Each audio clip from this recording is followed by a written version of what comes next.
avançando no capítulo 4 do Evangelho de Mateus, a gente chega aqui praticamente no auge da narrativa.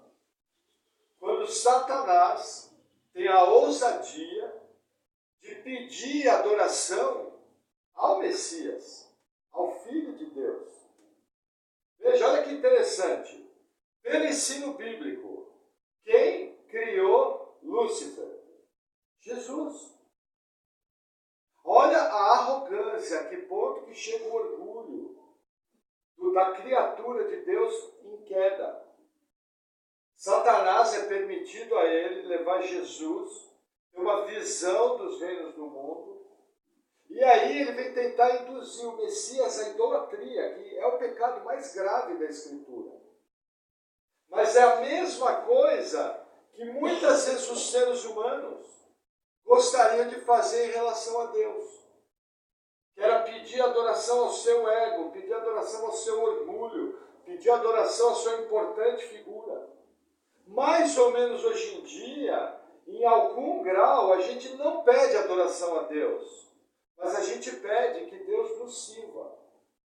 Coisa mais comum na igreja hoje é você entender Deus como uma grande máquina que foi feita para servir os crentes. E a gente muitas vezes se aproxima de Deus com o coração errado, para resolver nossos problemas, para tirar nosso sofrimento, para resolver nossas questões. É errado pedir as coisas para Deus? Não. Mas o errado é manter o foco nisso. A Bíblia nos orienta a colocar todas as nossas necessidades em relação a Deus.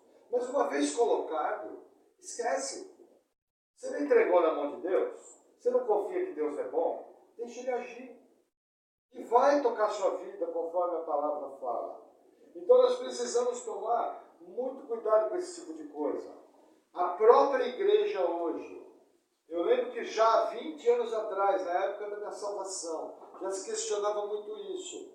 Que a igreja tinha tirado Deus do trono e tinha colocado o homem no trono. Precisamos tomar muito cuidado. A nossa função aqui como filhos de Deus é servir e adorar a Deus. Ele tem que ser o centro, ele tem que ser o foco, ele tem que dar as direções. A ele nós temos que obedecer, ao obedecer sua palavra. Precisamos, veja, abrir mão daquilo que às vezes atrai tanto os nossos olhos e colocar os olhos naquilo que realmente interessa, aquilo que é eterno. Como Jesus falou, não ajunteis tesouros na terra, onde o ladrão pode roubar, a traça pode comer, mas ajunteis no céu. Todo o evangelho, toda passagem de Jesus aqui na terra, mostrava o que? Alguém humilde. Humilde no ponto tal que tinha que viver da oferta dos irmãos, não tinha uma casa própria, não tinha posses. Quando teve que entrar em Jerusalém, na posição do rei dos judeus, teve que pegar um jumentinho emprestado, porque sequer o jumento tinha. Já ouvi pregador que dizia que Jesus tinha entrado em Jerusalém numa Ferrari, porque o jumento era o principal meio. Gente, é um absurdo. Jesus entrou montado num jumento emprestado e ele fez aquilo para cumprir uma profecia bíblica que nós vamos estudar juntos. Então veja, se o próprio Messias viveu aqui em simplicidade, focado na vontade de Deus, os apóstolos, que veja, o trabalho dos apóstolos, dos evangelistas e dos pregadores do primeiro século ganhou o mundo antigo em poucos anos. Por quê? Porque eram pessoas que se preocupavam com o reino de Deus. Eram pessoas que tinham foco naquilo que realmente importa, que é a vontade de Deus. Muitas vezes a gente se vê vivendo uma vida cristã voltado para o nosso próprio desejo. É errado pedir coisas? Não, mas é muito errado viver em função daquilo que me atrai. Isso é errado. Isso é um princípio pecaminoso.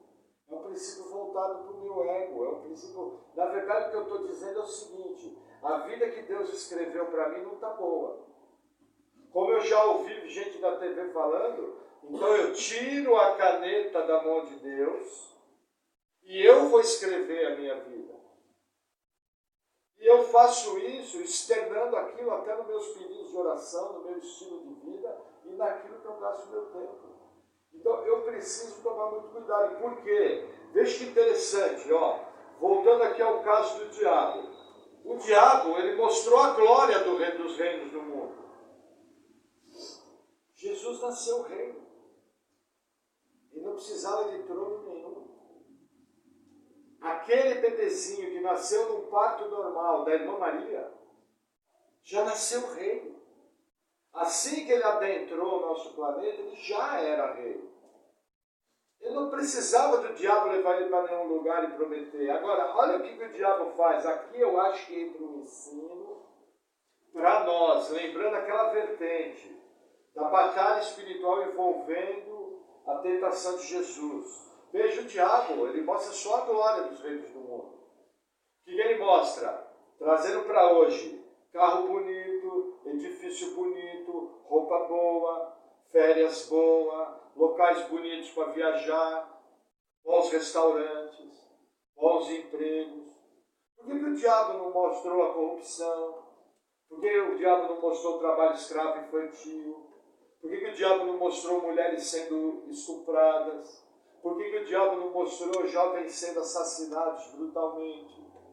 Por que o diabo não mostrou as pessoas morrendo nas filas dos hospitais sem atendimento médico?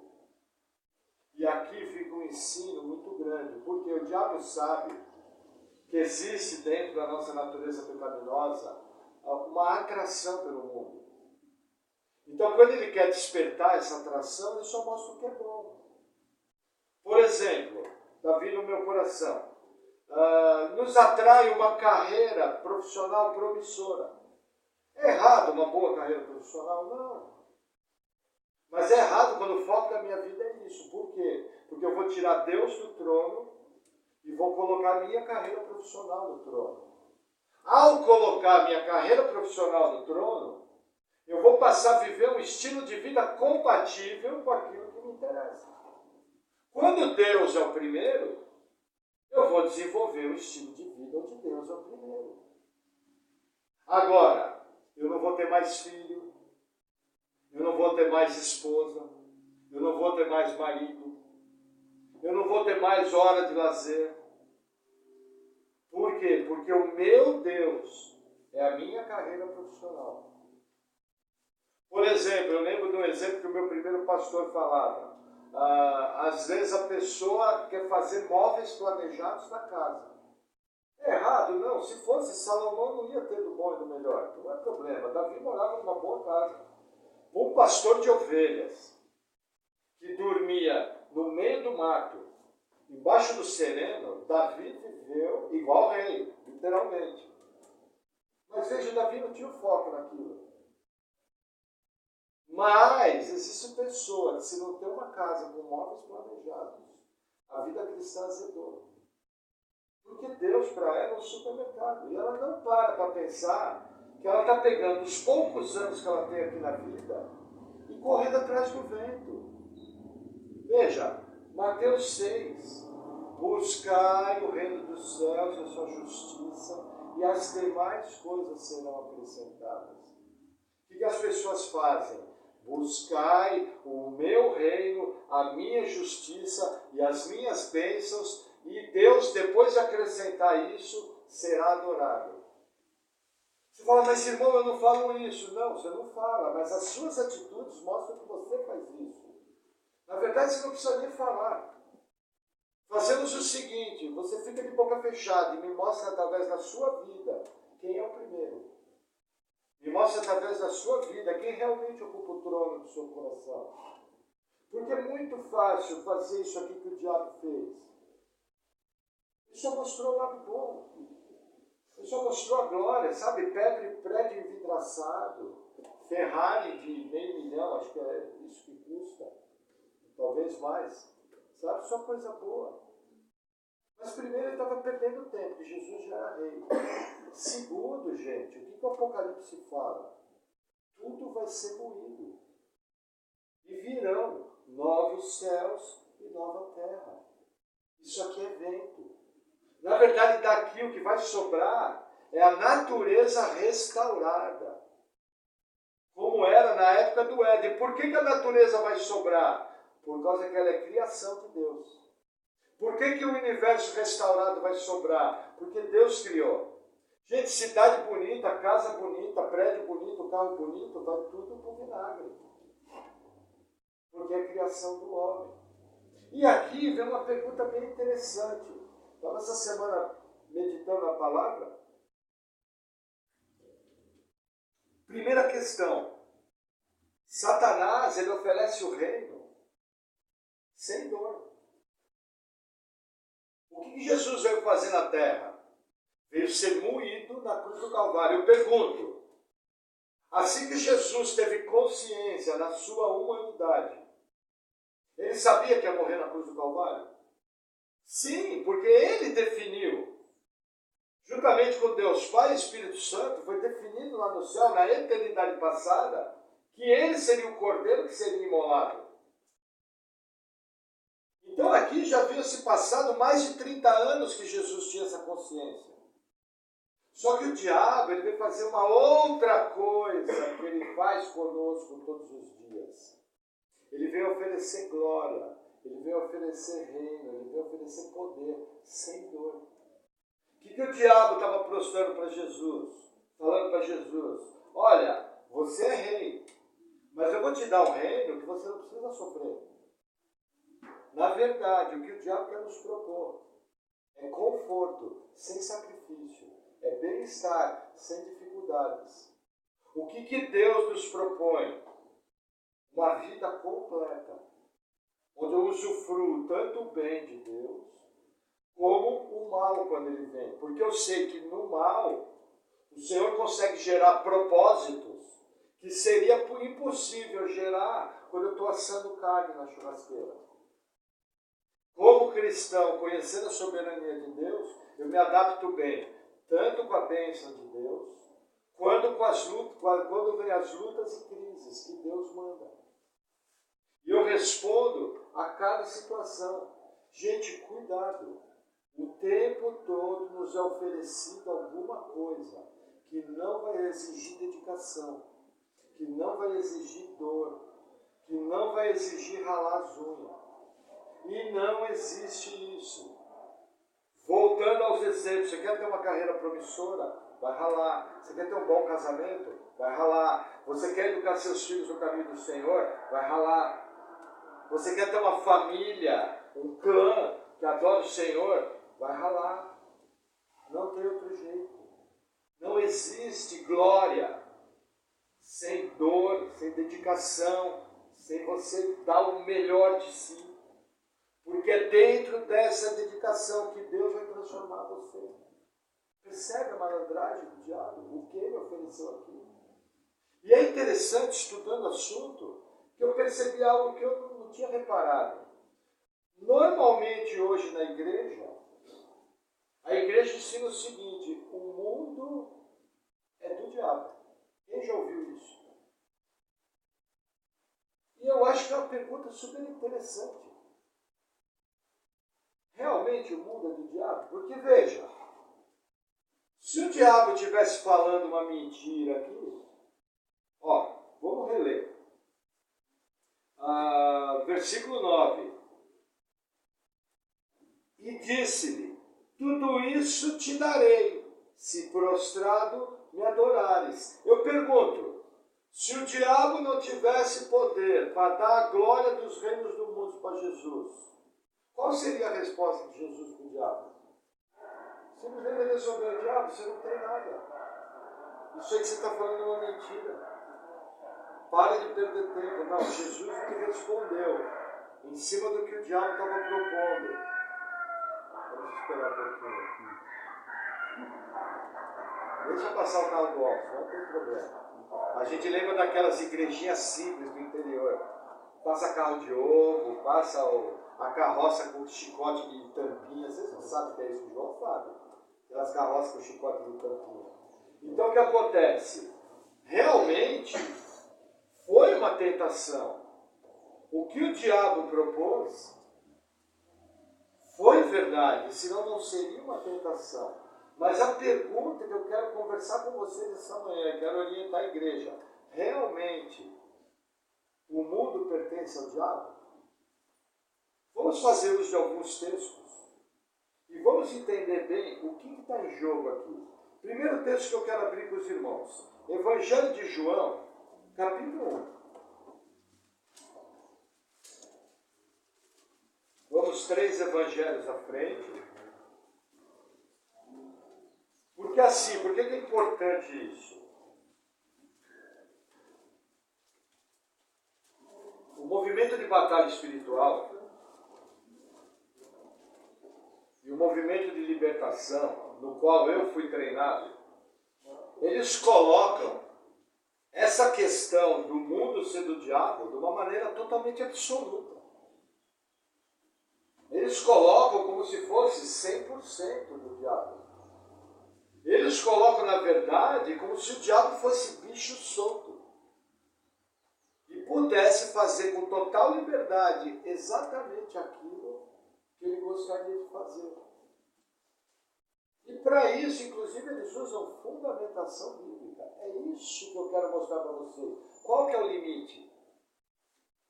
Aonde nessa verdade que nós vivemos inseridos nesse mundo está o controle do diabo e está a soberania de Deus atuando. É muito importante saber isso. Porque vai evitar sofrimento, vai evitar desgaste desnecessário. Então esse versículo aqui, Evangelho de João, capítulo 1, versículo 5, diz assim: E a luz resplandece nas trevas, e as trevas não a compreenderam. Do que está falando aqui? Quem é a luz? Segundo João, Jesus Cristo. Quem é as trevas? O mundo morto. Na Bíblia, com essa conotação de trevas, com essa conotação, quem é que está ligado aqui? A atuação do diabo. O Deus desses séculos cegou-lhes o entendimento. Qual que é a condição da natureza humana caída? De todos. Nós não temos condição de enxergar Deus, nós não temos condição de por si só buscar Deus, e nós estamos mortos em pecados e ofensas, e transgressões. E estamos totalmente mergulhados em trevas. Essa verdade, ela é baseada em toda a Escritura. Então, primeira verdade que eu aprendo na Bíblia, o mundo está em trevas. Porque precisou a luz de Cristo vir a brilhar. Essa luz que abriu nossos olhos, essa luz que nos regenerou. E ao sermos regenerados, a primeira resposta foi amar a Deus. Sem essa luz, era impossível para mim amar a Deus. Eu continuaria rebelde. Por exemplo, ontem eu estava conversando com pessoas que não conhecem o Evangelho. Graças a Deus eu conheço esse princípio. Então eu estava compartilhando o Evangelho com elas numa boa. A única pergunta que eu perguntei para a pessoa: você crê em Deus? Creio. Deus da Bíblia? Sim. Você crê que a Bíblia é verdadeira? Olha, eu acho que pode ser. Falei, então beleza. Então na nossa conversa nós vamos partir da seguinte premissa: a Bíblia é a verdade. Beleza? Pessoal, beleza. Eu falei, senão não dá nem para a gente conversar. Porque a gente vai estar num parâmetro diferente, entendeu? Mas eu sabendo que estava batendo nessa parede. Surdo, cego e trevas. Mas sabendo que nas minhas palavras havia o poder salvador de Deus. Aquele que regenera, aquele que faz nascer de novo, aquele que dá vida eterna. Então eu estava tranquilo. Porque eu não posso fazer nada. Só posso me permitir ser usado pela graça de Deus para transmitir o Evangelho. Continuando nosso texto, mesmo Evangelho de João, capítulo 3, versículo 19. Olha que interessante.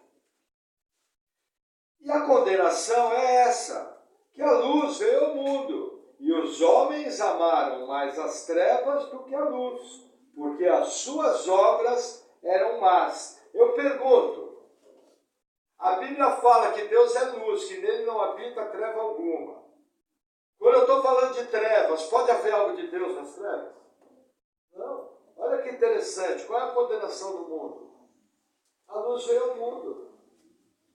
Mas o mundo rejeitou. Por quê? Porque as obras do mundo são más. Isso incluía a mim e a você antes do novo nascimento. Nós éramos essas pessoas aqui. Ninguém aqui nessa sala escapou de ser assim. Mas pela graça de Deus nós somos resgatados do império das trevas para o reino da sua maravilhosa luz. Percebe que aqui claramente, aquela passagem que nós vamos ler mais à frente, o mundo jaz no maligno, ela está se cumprindo plenamente nesses dizeres. Quer ver mais um texto do Evangelho de João? João capítulo 7.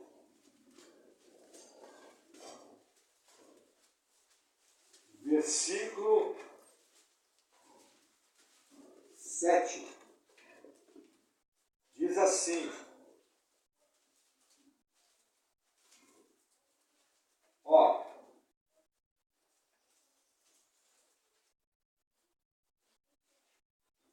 o mundo não vos pode odiar, mas ele me odeia a mim, porquanto dele testifico que as suas obras são más. Olha o que Jesus está falando aqui.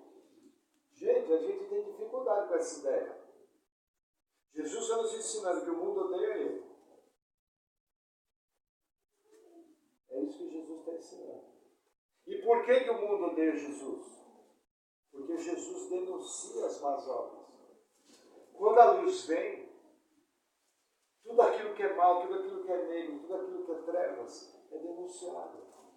O que eu aprendo aqui no meu dia a dia? Gente, quando você tocar no Evangelho para falar com as pessoas, a maioria das vezes você não vai ser recebido. Se você for recebido, já é sinal da graça de Deus atuando na vida da pessoa. Porque o mundo, veja, o mundo precisa arriscar Deus na história.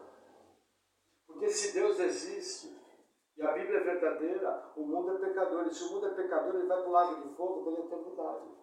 Porque não creu no Filho de Deus, porque as obras são más. A gente tem uma ilusão, quando eu estou falando, eu nem tenho mais viva, com aquela vozinha, a coisa mais linda, que faz aquelas tortas maravilhosas, faz aquela comida maravilhosa, mas é incrédula. Eu estou achando que aquela vozinha boazinha não odeia Jesus. Mas o Cristo que eu sirvo fala o seguinte: o mundo me odeia. E vai odiar vocês. Mais à frente ele fala isso. Essa história de crente ser simpático ao mundo é maior barfurado. Crente é simpático ao mundo enquanto ele está querendo ser parecido, ser malandrão, sabe? Crente descolado. Mas olha que o crente posiciona. A turma conta uma piada. E o cara chega, não dá risada, todo mundo começa a rir, ele para assim. Ué, você não está rindo? Não, não achei graça. Toda a simpatia cai por terra. Na hora que você está numa roda, os caras começam a falar de pecado, de adultério e coisas erradas, você sai da roda. E todo mundo vai falar, aí, lá vai o santão lá. Porque o mundo odeia Cristo. Essa é a situação. É importante vocês entenderem isso. E quando você entender isso, quando você estiver orando com alguém, quando você estiver compartilhando o Evangelho, todo o peso sai. Porque você sabe que você está pregando o Evangelho para uma parede. E parede não pode ouvir o Evangelho, é necessário vir o poder de Deus para a parede ouvir. Aí quando o poder de Deus vem, aí a parede vai ouvir e vai deixar de ser parede. É muito importante ouvir isso, porque eu tiro um peso muito grande que tem sobre a gente. Você tem que ser crente, fazer sua parte. Mas você está, nós cantamos hoje, voltando do exílio, era um dos refrões. Aqui nós estamos no exílio, gente. Nós não somos desse mundo. Nossa pátria é outra, eu não sou cidadão daqui. O refrão da música é perfeito. Por isso que a gente tem que ter boas músicas. E aí continua a nossa leitura bíblica, Evangelho de João, capítulo 12. A coisa começa a esquentar mais ainda, porque as palavras do Senhor Jesus vão se aprimorando.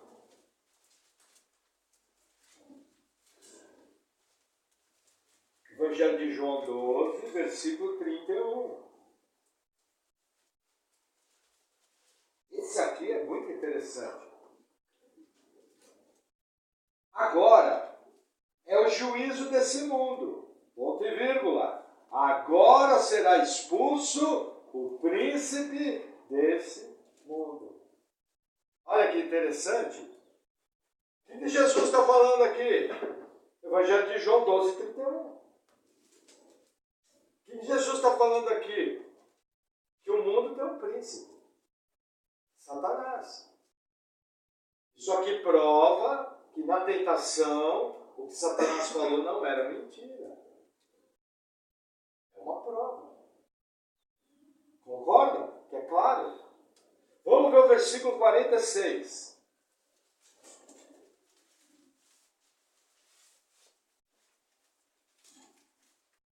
12:46. Eu sou a luz que vim ao mundo, para que todo aquele que crê em mim não permaneça nas trevas. Segundo o ensinamento de Jesus, quem não crê em Jesus está onde? Nas trevas. Começou a encaixar na sua cabeça? Está vendo aquela linda velhinha que não ama o Senhor? Coisa mais doce, coisinha mais fofa. Cheirosinha, bonitinha, delicadinha, mas que não conhece o Senhor. Ela está em trevas. Aquelas pessoas que a gente aprende a amar durante a nossa vida.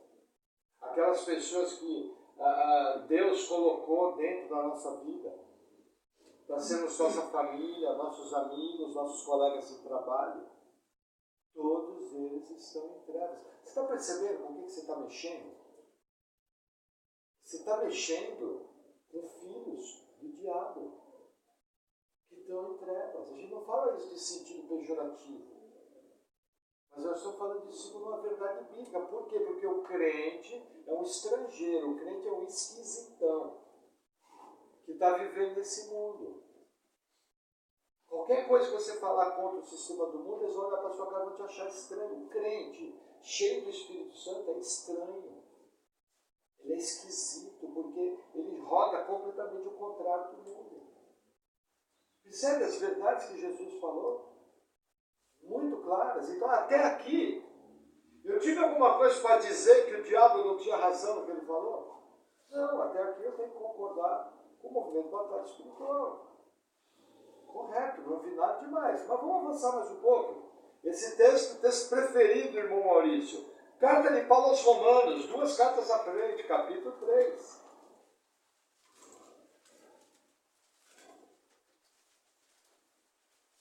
Esse versículo bateu tanto na minha cara, a primeira vez que eu estudei ele corretamente. Quando meus olhos se abriram nesse versículo, eu falei, meu Deus. Romanos 3, versículo 10. Como está escrito, não há um justo, nenhum sequer, não há quem entenda, não há ninguém que busque a Deus. Todos se extraviaram e juntamente se fizeram inúteis. Não há quem faça o bem, não há nenhum só. Olha a palavra. Entendeu? Romanos 3,10 é claro. Está tudo morto. Não há quem busque a Deus. A velhinha linda da torta de morango não busca Deus, ela está em trevas. Segundo os altos padrões de Deus, ela não pode fazer nada bom. O que ela faz que a gente acha que é bom é segundo o padrão humano. Segundo o padrão de justiça humano, que a Bíblia fala que a justiça humana são trapos de imundícia. Percebe? E por que o ser humano consegue realizar coisas boas segundo o nosso padrão? Porque na queda, ele não perdeu totalmente a característica de ter sido criado à imagem e semelhança de Deus. Ela foi comprometida. Mas seres humanos podem ser benevolentes, podem ajudar pessoas necessitadas, podem ter ações altruístas. Por exemplo, aqueles meninos ficaram presos na caverna, lá naquele país lá da Ásia. O mergulhador morreu no mergulho. Ele podia muito bem estar mergulhando em férias com a sua família. A família daquele mergulhador foi privada do seu chefe pelo resto da vida. Ele foi um herói. Então é importante importante entender isso. Quando a gente fala justiça e faz o bem, é segundo o padrão de Deus. Por quê? Porque eu só posso ser justo se o sangue de Jesus está me cobrindo. Porque sem o sangue de Jesus, até a vossa excelência gloriosa, não é justo. Eu sou justificado em Cristo. Tem essa diferença, é muito importante entender isso. Avançando um pouco mais, primeira carta de Paulo aos Coríntios, capítulo 3.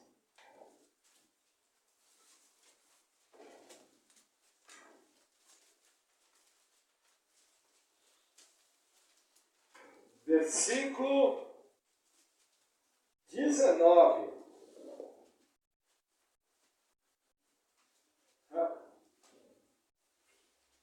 Porque a sabedoria desse mundo é loucura diante de Deus, pois está escrito, ele apanha os sábios na sua própria astúcia. Olha que interessante. Paulo aqui faz uso de uma frase de Jó. Ele apanha os sábios na sua própria astúcia.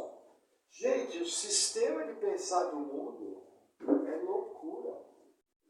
É anticristo. Lembra que 1 João fala que o espírito do anticristo já está no mundo? Faz 2000 anos. Faz 2000 anos. Até é interessante, abrindo um parênteses na palavra, essa semana se circulou muito falando sobre Israel. Não sei se os irmãos perceberam.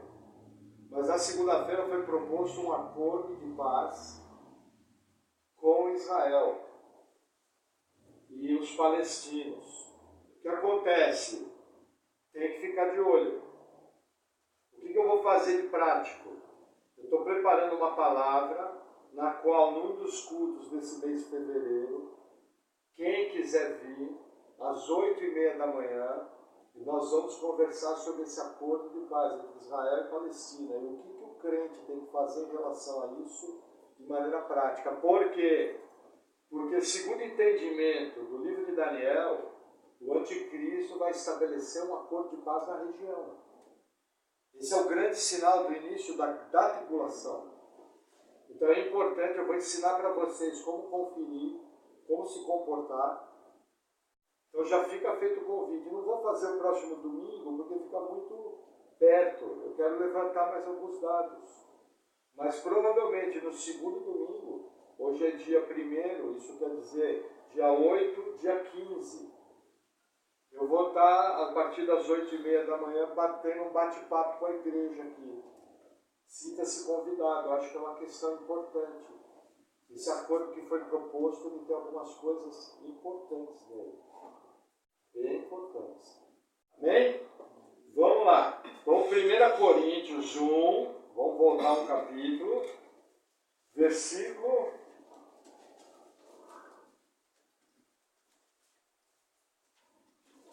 20, e vocês vão entender onde eu quero chegar.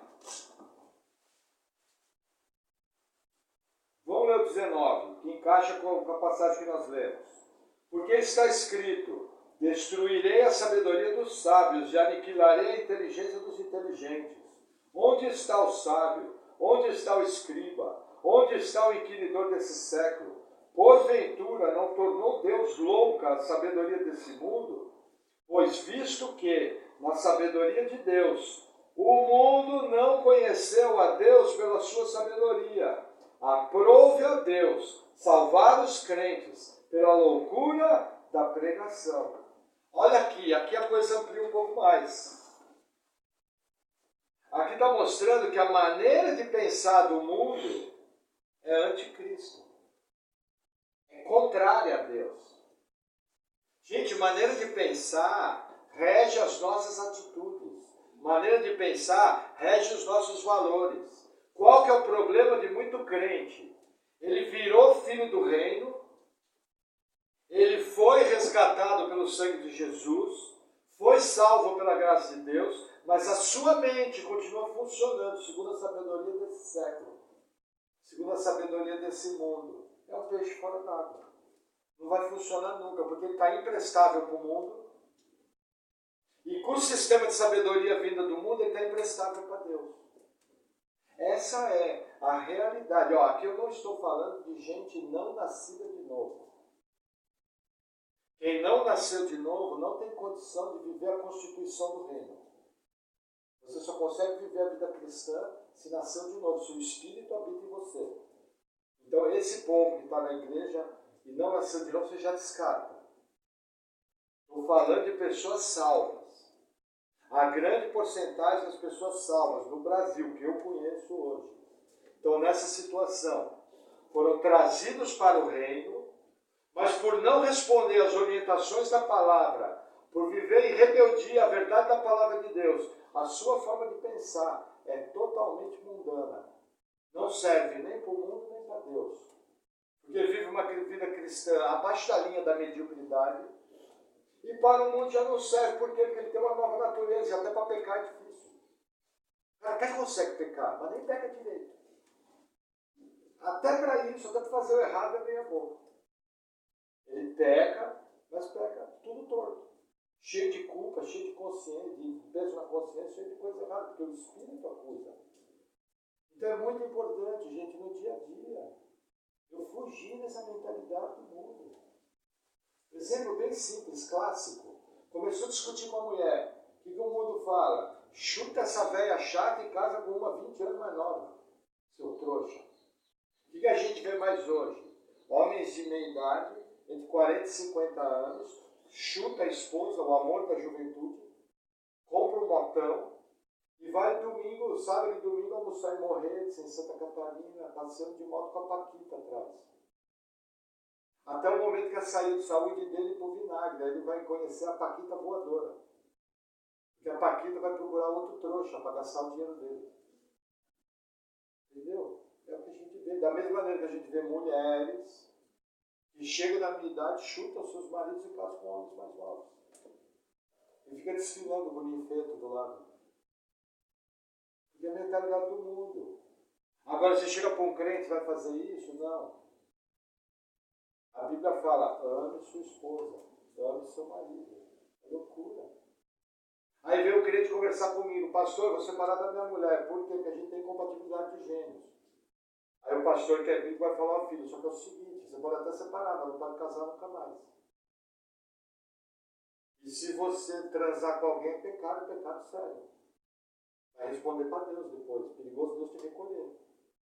Ah, pastor, não quero saber, mas não viu com essa mulher. A realidade que a gente vê. Mundo. Foi salvo, mas a mentalidade é mundana. E o mundo jaz no maligno. Amém? Vamos avançar mais um pouquinho. Segunda carta aos Coríntios, capítulo 4.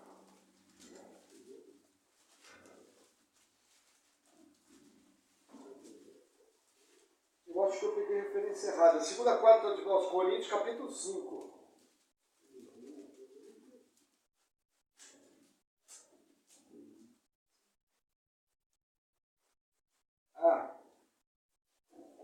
Isso aqui é bem interessante. O texto fala de uma coisa, versículo 9.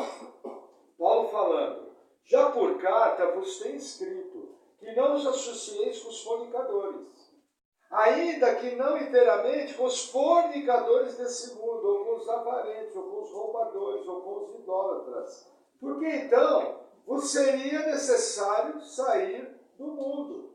Mas agora vos escrevi que não vos associeis com aquele que, dizendo-se irmão, for fornicador, avarento, idólatra, maldizente, beberrão, roubador, como tal ainda, nem comais. O que Paulo está dizendo aqui, gente? Não foi.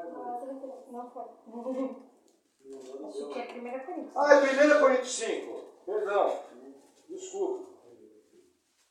Agora sim. Estava o 5 aqui, gente, versículo 9. O que acontece, gente? O que Paulo está falando aqui? Gente, o mundo faz isso. O mundo é roubador, o mundo é avarento, o mundo é idólatra, o mundo é fornicador, o mundo é adúltero. E eu não posso dizer para vocês saírem do mundo, porque vocês vivem aí. No caso desse texto, que ele está falando é o seguinte, a gente da igreja, que está nessa prática, foi chamado à razão. E que chegou aquele processo que a gente conhece de exclusão da igreja do Senhor, no qual a pessoa entrega a Satanás entendeu? Para poder ser salva no último dia. Ela tem que passar por toda uma série de processos que Deus vai desencadear, de disciplinas. Mas olha que interessante. Paulo fala que nós vamos viver nesse mundo, mas mergulhados nisso aí. Não tem como. Qualquer tipo de relacionamento com o mundo vai bater em alguma dessas áreas aqui. Não tem como escapar. Entendeu? Agora, veja que interessante. Ele fala que você não vai sair do mundo. Eu costumo usar o exemplo que eu aprendi com o meu primeiro pastor. Quando você vai comer o peixe, você limpa o peixe. Qual o primeiro tempero que você põe no peixe? Sal. Mas aí eu pergunto, o peixe veio da onde? Do mar. O que mais tem na água do mar? Sal. Esse é o cristão. O cristão vive num mundo totalmente contaminado, mas o sal da contaminação não entra dentro do cristão. É o peixe. Não é curioso? O peixe vive num caminhão de sal. E quando você vai comer, ele tem que botar sal, você vai ficar sonso. Não tem nem sal. Assim é o cristão. Vamos continuar mais um pouquinho. Vamos agora ver, acho que a minha referência estava errada. 2 Coríntios 4, versículo 4. O irmão João fica secando lá. Ah, tá aqui, está até grifado na minha Bíblia. Desse tamanho as letras, Júlio. 2 Coríntios 4, versículo 4. Nos quais o Deus desse século cegou os entendimentos dos incrédulos, para que lhes não resplandeça a luz do Evangelho, da glória de Cristo, que é a imagem de Deus. Olha que interessante. Qual que é a situação do mundo? Cegado. Eu já tinha citado esse versículo. Não consegue ver, está cego. Um cego não enxerga. Essa é a situação das pessoas que você... Você imagina, se você fosse falar russo com... Não, o esquimó não está perto. Russo com um brasileiro, ele ia entender? Não. Quando você fala do evangelho com uma pessoa do mundo, é a mesma coisa. Você está falando polonês. Aí a pessoa fala, não entendo o que ele está falando, não entendo polonês. Ele está totalmente cego. Percebe que até aqui, Satanás está certo. Aquilo que ele estava oferecendo à glória do mundo realmente pertencia a ele. Até aqui, o movimento de batalha espiritual está certo. Aquilo que Satanás propôs era uma verdade. Mas vamos avançar mais um pouco. 2 Coríntios 5,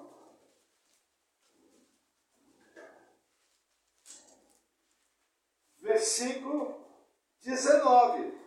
Gente, esse versículo o crente tem que saber de cor. Isso é, Deus estava em Cristo reconciliando consigo o mundo, não lhes imputando os seus pecados, e pôs em nós a palavra da reconciliação. O que Deus está falando aqui? Ó, que é importante você entender o seguinte, eu pergunto, o mundo inteiro vai ser salvo? Não, senão o inferno estaria vazio. E aí na Bíblia, se o inferno estivesse vazio, teria uma mentira na Bíblia. Certo?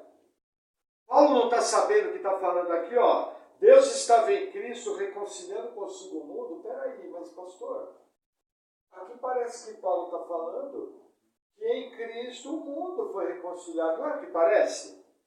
Mas olha que interessante. A parte final do versículo mostra quem foi reconciliado. Os eleitos, olha lá. E pôs em nós, Paulo está escrevendo para quem? Para a igreja. Os eleitos em Cristo. A palavra da reconciliação.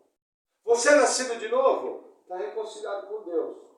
Se não é nascido de novo, é inimigo de Deus. Sério, né? Não sai da minha cabeça a figura daquela velhinha, coisa mais linda. Você olha para ela, uma doçura, inimigo de Deus. Totalmente. Totalmente, com todas as forças. Porque é a natureza dela. É o que o mundo faz. Inimigo de Deus. Entende por que você sofre tanto? Entende por que muitas vezes você é mal compreendido? Por causa disso. Vai ser mal compreendido mesmo. Porque é impossível entender as verdades de Deus. É impossível. O mais você vai ouvir falar, nossa, a religião te fez muito bem. Pega a religião e dá uma bicuda na religião, tida como do mundo, né? Que aquilo não presta para nada. A única coisa que a gente pode chamar religião que serve para nós é o cristianismo bíblico, a salvação em Cristo Jesus. Só isso. Vamos seguir mais um pouquinho. Lá na frente da Bíblia, 2 Pedro, capítulo 3.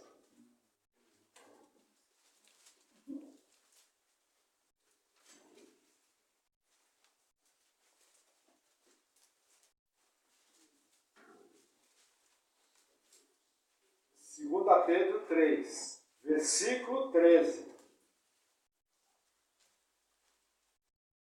Olha que interessante. Pedro falando à igreja. Mas nós, segundo a sua promessa, aguardamos novos céus e nova terra, em que habita a justiça. O que Pedro está falando aqui? Gente, você é crente, você está aguardando o quê? Novo céu e nova terra. Por quê? Porque esse sistema aqui já era. Isso que você vive aqui está morto. Isso tudo aqui vai queimar. Ele está falando uma verdade. O que a gente aguarda? Novo céu e nova terra. Eu não tenho expectativa no sistema do mundo.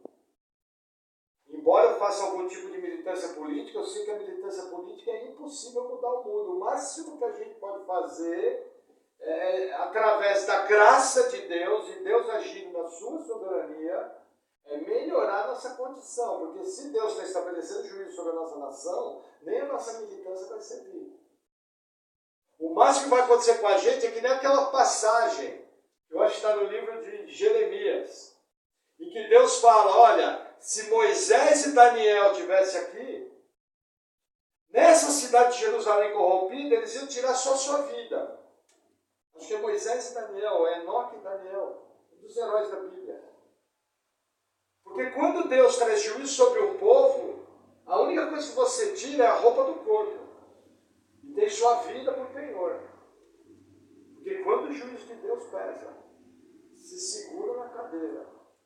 É pratilha, arroz, feijão, IPTU paga ali parceladinho 10 vezes, IPVA paga em 3 vezes.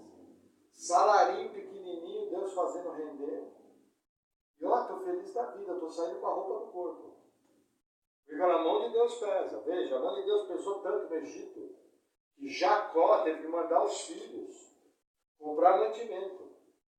Só que veja que interessante, Jacó tinha grana para comprar um mantimento. Mas ele não podia comer grana. Precisou ir lá buscar. Lógico, para cumprir todo o propósito, mas essa é outra história. Mais um texto, 1 João, próxima carta, capítulo 5.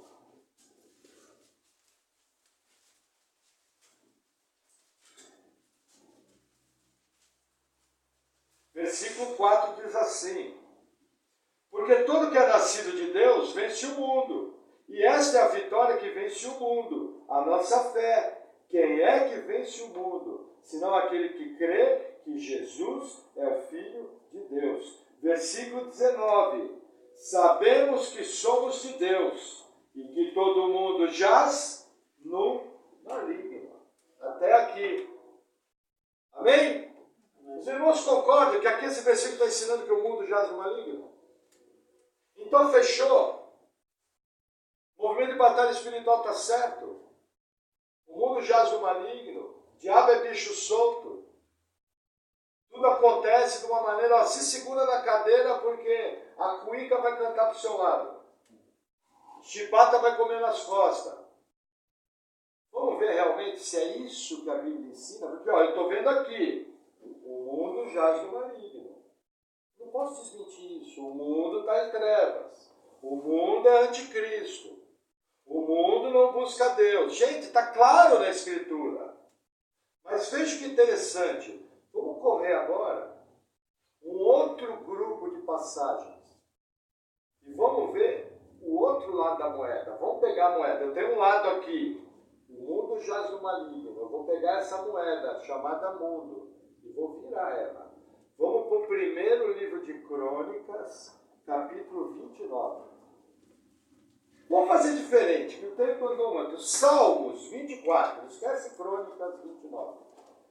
Livro dos Salmos, capítulo 24. Eu não quero me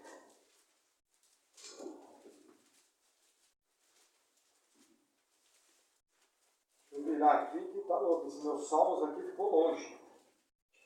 Salmo 24.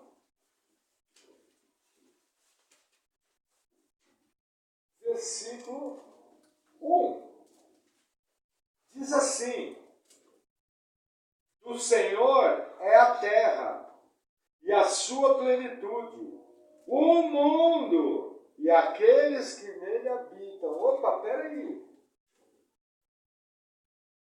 De que é esse salmo? Davi. Ô, Davi, você está louco? Davi, você nunca leu Pedro? Você nunca leu João? Como é que você me desmentir a Bíblia? A gente concorda quando eu leio esse versículo? Ó, vou reler. Do Senhor é a terra e a sua plenitude, o mundo e aqueles que nele habitam. Eu pergunto, quem está certo? Pedro, João ou Davi? Não parece que eles estão cada um falando uma coisa? Não parece que...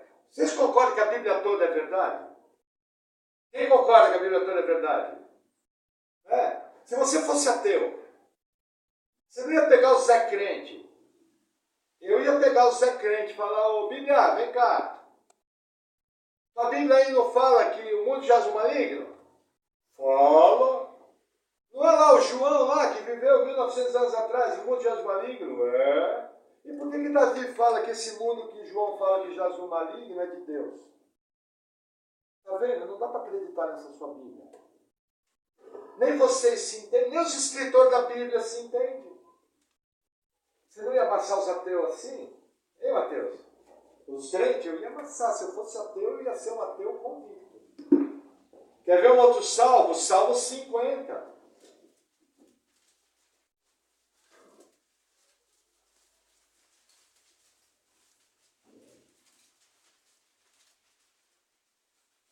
Versículo 10.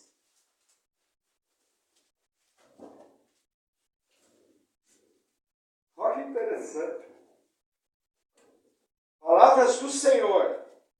Porque meu é todo animal da selva, e o gado sobre milhares de montanhas. Conheço todas as aves dos montes, e minhas são todas as feras do campo. Se eu tivesse fome, não te diria, pois meu é o mundo e toda a sua plenitude. Vamos ver quem é o autor do Salmo? Asaf, olha lá, outro maluco. Asaf, peraí. Não, vamos perguntar diferente, que o livro dos Salmos foi escrito em torno do ano 900 a.C. E João e Pedro escreveram na segunda metade do século I. Então vamos mudar. Irmão Pedro, diz uma coisa, na sinagoga que você frequentava não tinha livro dos Salmos? Como é que o irmão Pedro tem a ousadia de dizer que o mundo jaz no maligno? Sendo que tanto Asaf como Davi falam ao contrário. Vamos reler o versículo, é o 12? É o 12. Vamos reler o 12. Se eu tivesse fome, não te diria, pois meu é o mundo, e olha, vai mais longe, e toda a sua plenitude. Ó Jimmy, não acabamos de encontrar uma contradição na Bíblia? Quem garante que o trecho que fala que nós vamos ter vida eterna não é uma mentira? Quem garante? Vocês percebem como um crente que não conhece a palavra pode balançar na fé facinho? Vocês concordam que se pega um ateu bem preparado, manda o crente abrir a Bíblia, se ele não conhece a Bíblia, a fé dele vai derreter?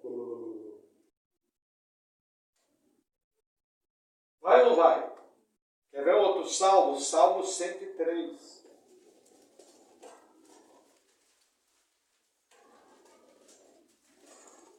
Vocês já vão entender onde eu quero chegar no sentido prático da nossa vida. Salmo 103. O irmão Pedro devia ter lido isso aqui. O Senhor tem estabelecido o seu trono nos céus, vírgula, e o seu reino domina sobre tudo. Peraí.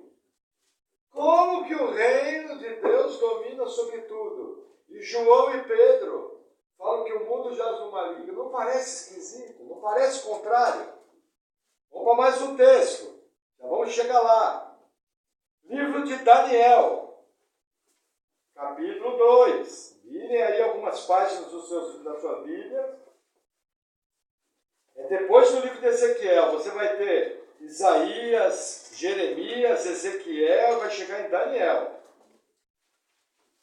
Daniel 2.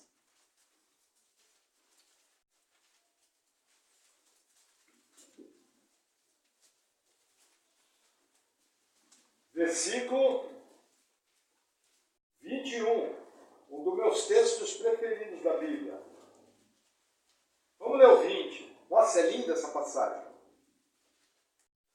Falou Daniel dizendo: seja bendito o nome de Deus de eternidade a eternidade, porque dele são a sabedoria e a força, e ele muda os tempos e as estações. Ele remove os reis e estabelece os reis. Ele dá sabedoria aos sábios e conhecimento aos entendidos. Ele revela o profundo e o escondido. Conhece o que está em trevas, e com ele mora a luz.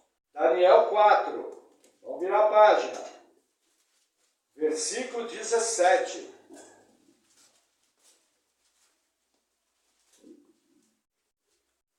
Essa sentença é por decreto dos vigias, e essa ordem por mandato dos santos, a fim de que conheçam os viventes que o Altíssimo tem domínio sobre o reino dos homens, e o dá a quem quer, e até ao mais humilde dos homens constitui sobre ele. O que Daniel está falando? Aqui a coisa engrossa mais ainda. Politicamente, quem estabelece os governos? Deus. Quem estabelece os reis? Deus. Quem controla o sistema político do mundo? Deus. Aí dá para perguntar, irmão Pedro, irmão João, irmão Mateus, vocês nunca leram Davi, Asaf e Daniel? Vocês não tinham Bíblia, não? Parece bem antagônico. Vamos voltar ao Evangelho de Mateus para dar o fechamento. Mateus capítulo 10.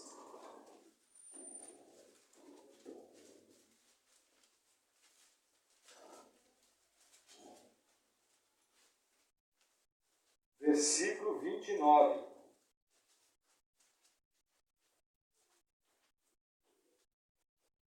Vamos ler o 28. 10, 28.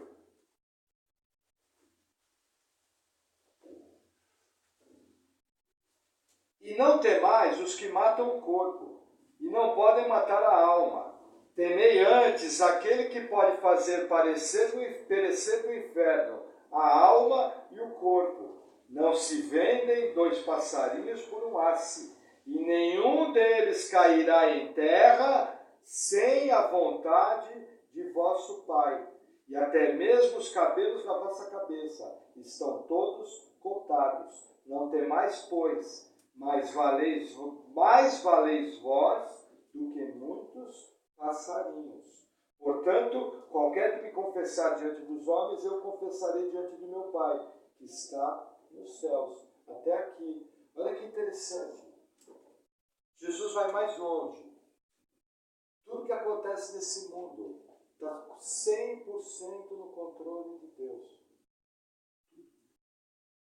Aí eu pergunto, com quem que João, Mateus e Pedro andaram por 3 anos e meio aqui na Terra? Com quem que eles andaram? Com Jesus. Eles estavam presentes quando Jesus falou isso? Sim, tanto é que Mateus redigiu. Mas peraí, um está contrário ao outro? Vamos fechar tudo.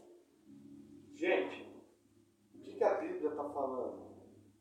Lembra quando nós falamos sobre o significado da palavra mundo? Quando a Bíblia fala que o mundo jaz no maligno, o que o escritor bíblico está falando é o sistema de funcionamento do mundo. É o cosmos. Está falando da maneira de funcionar. Está falando da linha de valores. Está falando do homem pecador perdido sem Cristo. Está falando do mundo mergulhado em trevas. Esse sistema é maligno. Esse sistema é dominado por Satanás. Satanás deita e rola em cima desse sistema. Vírgula. Deita e rola sim, mas totalmente limitado por Deus. Porque o universo, o mundo, a terra, tudo que nela há, todos os nossos fios de cabelo, tudo que a gente vive, está 100% no controle de Deus. O que eu trago de prático? Eu estou mergulhado no meio de um caos. E qual que é o erro do movimento de batalha espiritual? Nesse caos, parece que o soberano é o diabo. E essa é a visão errada.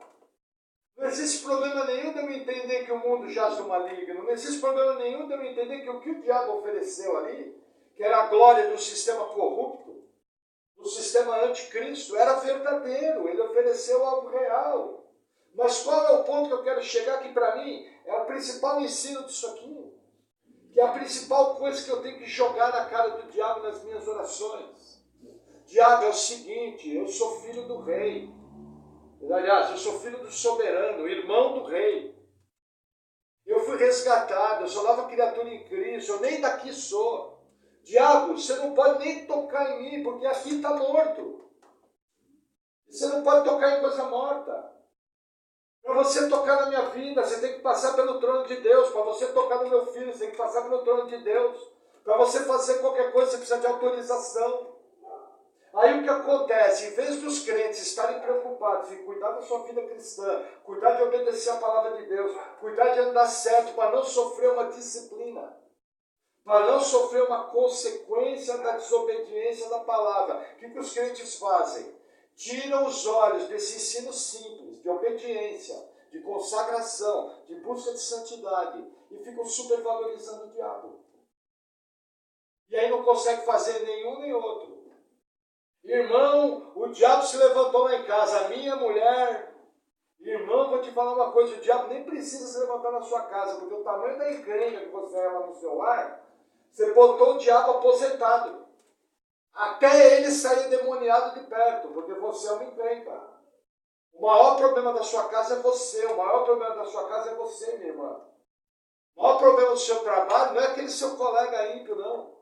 O problema do seu trabalho é que você está sendo preguiçoso, vagabundo, está envergonhando o evangelho e está querendo jogar a culpa do diabo, mas você acabou de aposentar. Vamos fazer o seguinte, irmão, vamos começar a trabalhar direito, se dedicar de corpo e alma, ser luz do mundo e sal da terra. Vamos ver se aquele seu chefe ímpio não vai reconhecer, não vai glorificar a Deus. Percebe qual é o erro da igreja? Tudo é o diabo. Tudo é o mal. Lógico que ele está aí, mas gente, para. Ele não é a luta, lembra, entre a igreja e o diabo. Porém, essa luta é o seguinte, é controlada. Nem essa luta é bicho solto. Porque pensa, se Deus fosse dar autorização para o diabo tocar na nossa vida, todas as vezes que a gente desobedece a palavra, estava todo mundo com a cara no chão aqui agora. Ou vai dizer que essa semana aqui você não desobedeceu uma vez em pensamento a palavra de Deus. Ou vai dizer que essa semana aqui você não negligenciou nenhuma vez a palavra de Deus. Nenhuma. É um santo. É o apóstolo Paulo que se cuide. Chegou o irmão Júlio, o santo de Israel. Quem mandou ser maior está aí na frente. Sabe? Gente, acorda. O diabo está aí, o diabo é real, mas você vê Jesus. Nós vamos explorar bem isso quarta-feira. Quarta-feira nós vamos fazer a releitura completa do capítulo e encerrar. Capítulo 4 de Mateus, do 1 a 11. Mas Jesus, com a maior tranquilidade, firmado na palavra, o Deus soberano, 100% Deus, 100% homem. O que ele faz? Vamos lá, Evangelho de Mateus, capítulo 4. Versículo 10, eu vou reler. Olha a palavra de Jesus. Então disse-lhe Jesus, vai-te, Satanás, porque está escrito, ao Senhor teu Deus adorarás, e só a ele servirás. Versículo 11, então o diabo deixa, e eis que chegaram os anjos para o servirem. Sabe o que Jesus chegou e falou? Totalmente protegido pela palavra, porque ele teve que obedecer a palavra e cumprir a lei. E ele respondeu tudo na lei. Ah, veio a encrenca, veio a tentação, diabo, tchau. O que o diabo fez? Arrivederci. Já era. Para de viver a vida cristã de olho do diabo. Gente, eu amo demonologia. É uma área que eu gosto de estudar. Mas jamais eu posso ter uma teologia, jamais eu posso ter uma igreja, jamais eu posso ter uma vida cristã baseada numa teologia focada no diabo. Vida cristã é para ser vivida por mim, na minha casa, com todo entendimento, com fé racional, com obediência, com arrependimento, com mudança diária. Para viver comendo pão sossegadamente, em paz. Vai ter uma luta ou outra, mas nessa luta eu vou crescer. E essa luta vai passar. E eu vou cumprir os meus anos aqui na terra, feliz, cada vez mais íntimo de Deus, cumprindo o propósito, guardando a fé, cumprindo a carreira. O resto é bobeira. O resto é tranqueiraiada, que não tem nada a ver com a gente. Existe o mal? Existe. É só abrir a porta de casa. Mas existe o Deus soberano que controla todas as coisas. Tudo. Tudo. Tudo. O que quer dizer tudo? Tudo. Até o diabo. Como dizia Martinho Lutero, o diabo é o diabo de Deus. Como dizem alguns irmãos aliancistas, eles defendem a tese que Satanás está preso, acorrentado. Eu entendo que Satanás está totalmente limitado por Deus, mas vamos aproveitar o exemplo dos irmãos. O diabo é um pitbull solto na mão de Deus, numa corrente. Aí tem hora que Deus dá uma soltada na corrente. O que cachorro preso faz? Faz mó estrago. Aí Deus puxa. Ah, aconteceu alguma coisa. Deus puxa. Eu acho essa ilustração muito legal, embora acredite que o diabo não está preso. Mas acho que serve para a gente entender essa ação. Amém? Vamos orar?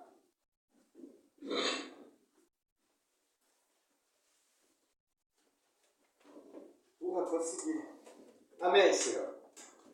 Pai, obrigado por tua palavra, obrigado por teus ensinos, que nós possamos realmente, Senhor, compreender aonde vivemos, qual é o sistema maligno que nós vivemos, que possamos entender que o mundo está em trevas, mas principalmente, Senhor, que nós possamos entender que o Senhor controla tudo.